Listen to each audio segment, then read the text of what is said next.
Hey everyone, it has been a minute since I have posted an exclusive YouTube video, one that's aside from my podcast, and it is good to be back. Kicking off 2023 has been kind of wild. So many tech companies are laying off employees to start out the year, and a recession shadow is looming large. However, there is an industry that seems to be breaking negative trends, and that is the airline industry. Airlines seem to be hiring. For example, Delta is hiring 4,000 to 6,000 flight attendants this year alone, their biggest hiring spree ever. United is hiring 4,000 flight attendants. So whether you've always wanted to be a flight attendant, you're just curious about the lifestyle, you're curious about the job, or you really want a change up from your normal 9-to-5 job, this is for you. So let's get applying out of the way. Applying is simple. A quick Google search will take you to where you need to be. But also you can go to the airline's website and then look in the careers tab and you'll be able to find whatever job you're looking for. In this case, we're talking about being a flight attendant. It's not uncommon for there to be a personality quiz of some sort that you take to see if you can even get to the interview portion. A personality quiz is pretty standard with airlines. So if you come across it after you apply, you submit your resume and all that, just take the personality quiz. I'll give you a couple tips for that. Just answer every question truthfully and add safety at the center of every single answer. Even if you're like, whoa, this answer is kind of rude, so that can't be it. If safety is jeopardized, that's the wrong answer. I cannot stress this enough. The airline industry is centered around safety. And there is a reason that flying is statistically the safest way to travel. It's because every airline goes through painstakingly great lengths to ensure safety. And this is just an example, but did you know that it's against FAA regulations to have lap children in 3 consecutive rows on a plane? The reason is because there is 1 extra oxygen mask at every seat set. So if there are 2 seats, there are 3 oxygen masks. If there are 3 seats, there are 4 oxygen masks. So if there was a decompression and the flight attendant needed an oxygen mask, they don't have time to go run 6 rows to find an open oxygen mask wherever they can. They need to be able to just reach over, grab an oxygen mask, and if there are lap children in 3 consecutive rows, that flight attendant has to travel even further to get oxygen, and there's just no time for that. Even the lavatory has 2 oxygen masks.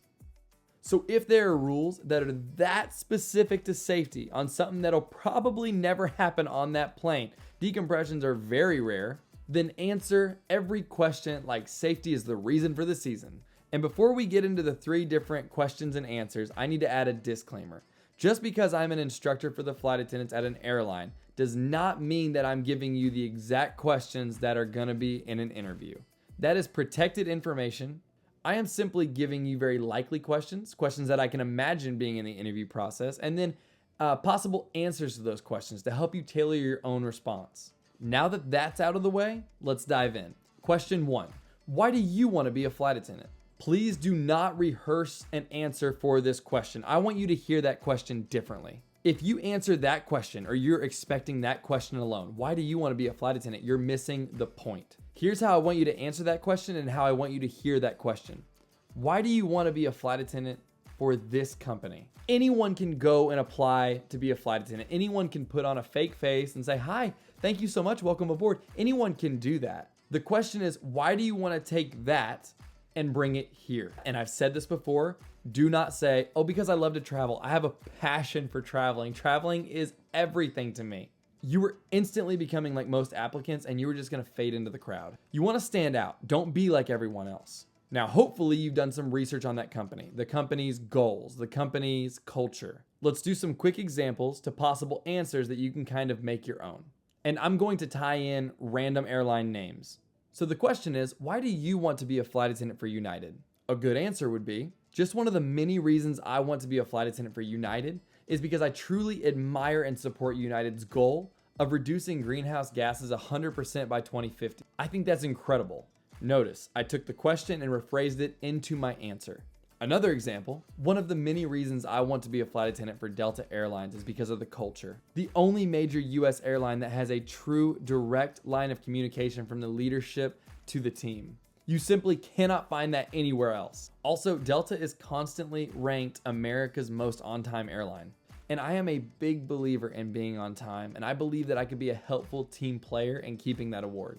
Now, these are short examples. Obviously, say more than this, make it your own, but please don't give an Oscar-winning speech. The main takeaway from this is that you focus on why you want to work for that company, not fully the flight attendant job itself, although obviously talk about that as well.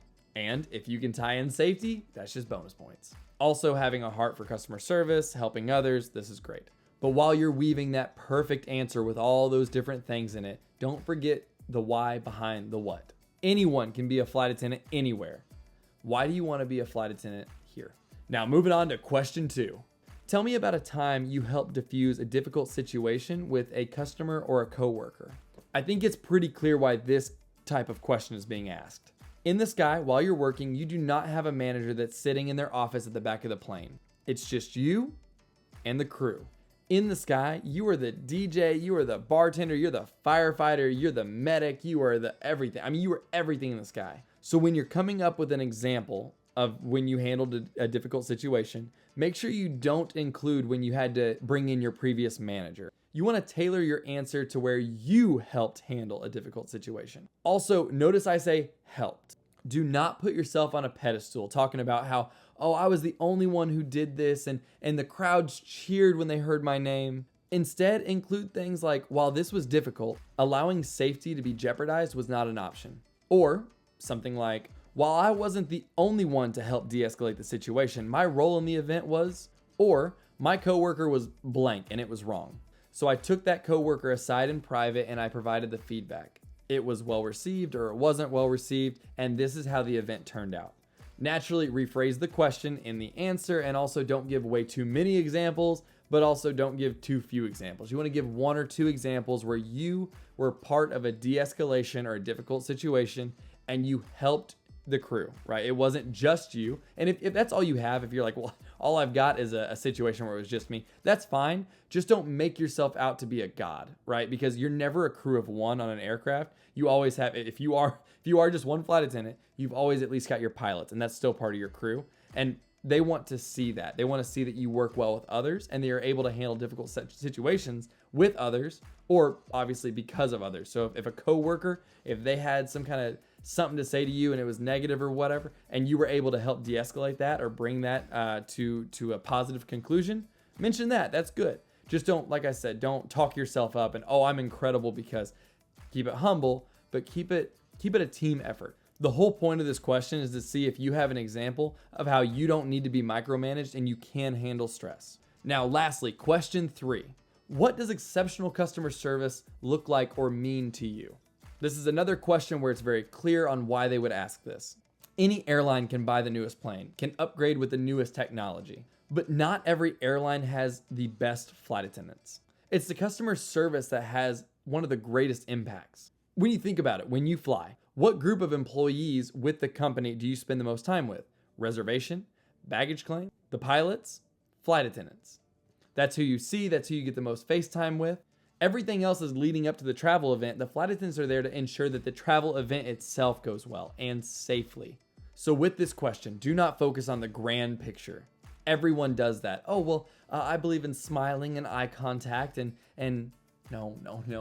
Give true examples that you actually believe in and that you've given real thought to. An example could be like, to me, exceptional customer service comes down to even the smallest detail. For example, when handing a cup to a passenger, how you hand the cup to the passenger could truly impact their travel experience.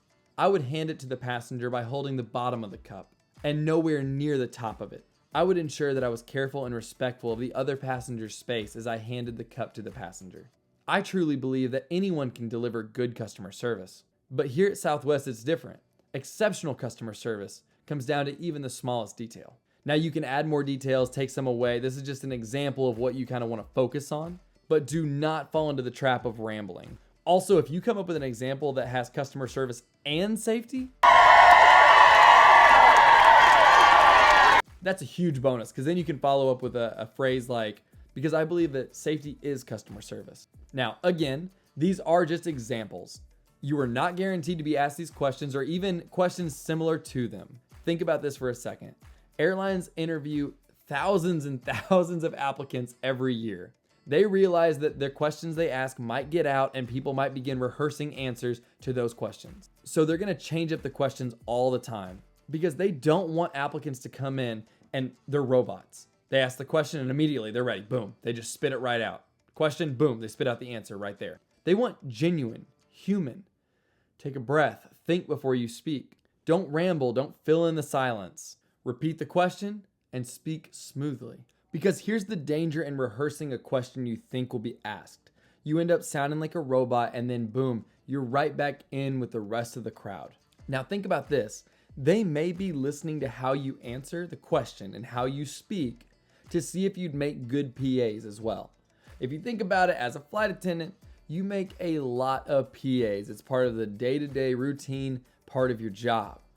You've heard it before. And ladies and gentlemen, welcome aboard. If you do have a roller bag, place it into the overhead bins, wheels or handles first, ensuring that that bin will close before taking your seat. And if that bin is full, you can go ahead and close that bin. You've heard it before. So they may be listening to how you speak to see if, hey, do you have that warm, genuine sincerity in your voice? Not robotic and scripted. Now for the takeaways. Do not answer, I love to travel. If asked why you want to be a flight attendant, make sure and fill in that gap and say, okay, why do I want to be a flight attendant for this airline? When formulating your answer, think about how airlines compete and what makes the company you're interviewing for special. Keep in mind, safety is everything. So safety should be woven into just about every answer you can. But don't be weird about it. If someone asks, hey, do you want a coffee? Don't say, hey, yeah, I'll take that coffee with cream and make sure and deliver it to me safely. Don't overuse it. Just weave it into as much as you can where it makes sense. Lastly, assume that every portion of your interview day is part of the interview process. That means from the moment you arrive to the moment you leave, assume that everyone's in on it and everyone you talk to is part of the interview process. You just never know, and this really sets you up for success. Be kind, calm, collected.